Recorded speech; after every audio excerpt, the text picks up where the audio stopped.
ধর্ষণ, লুটতরাজ, ডাকাতি যা কিছু হয়েছে সবকিছু মানা যায়, কিন্তু ধর্ষণ কখনো মানা যায় না। ধর্ষণ মানে একটা মেয়েকে আজীবনের জন্য পঙ্গু করে দেওয়া, তার পরিবারকে তাকে মানসিকভাবে পঙ্গু করে দেওয়া।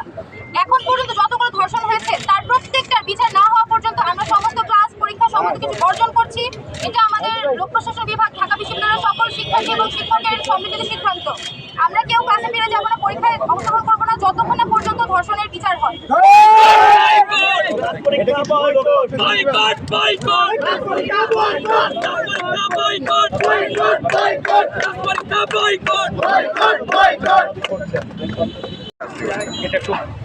পরবর্তীতে কোনো কর্মসূচি কি আপনাদের আছে সেটা কি বলবেন?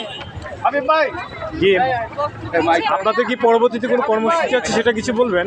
আমাদের কর্মসূচি হচ্ছে যতক্ষণ এই ধর্ষণের বিচার হয়, আমাদের কর্মসূচি হচ্ছে যতক্ষণ ধর্ষণের বিচার হয় ততক্ষণ পর্যন্ত আমরা ক্লাস পরীক্ষা সমস্ত কিছু বর্জন করছি। এই দেশে এতদিন ধরে জুলাইয়ের পর থেকে ক্রমাগত ধর্ষণ, লুটতরাজ, হত্যা, ডাকাতি সবকিছু হচ্ছে। সবকিছু মানা যায়, ধর্ষণ মানা যায় না, কারণ এখানে একটা মানুষের, একটা মেয়ের যত ক্ষতি হয় সেটা আজীবন করণীয় বলে আমি মনে করি না, কেউই মনে করে না। এই ধর্ষকদের বিচার না হওয়া পর্যন্ত আমরা এই ক্লাস পরীক্ষা অ্যাটেন্ড করবো না, আমরা সমস্ত কিছু বর্জন করছি। লোক প্রশাসন বিভাগের সকল সাধারণ শিক্ষার্থীদের বক্তব্য এটা, আমরা যতক্ষণ ধর্ষণের বিচার হচ্ছে ততক্ষণ আমরা কেউ ক্লাস অ্যাটেন্ড করবো না, সমস্ত কিছু বর্জন করা হচ্ছে। তারা তাল মিলিয়েছেন, তারাও আমাদের পক্ষে আছেন। অন্যান্য প্রোগ্রাম আমাদের থাকবে, কিছু র্যালি হবে, আরো আন্দোলন যখন চেষ্টা করবো আপনাকে জানিয়ে দেওয়া হবে।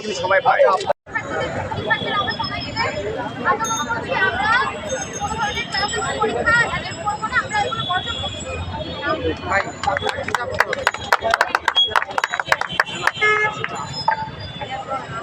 একটু দেখে এগুলো নিয়ে নিই।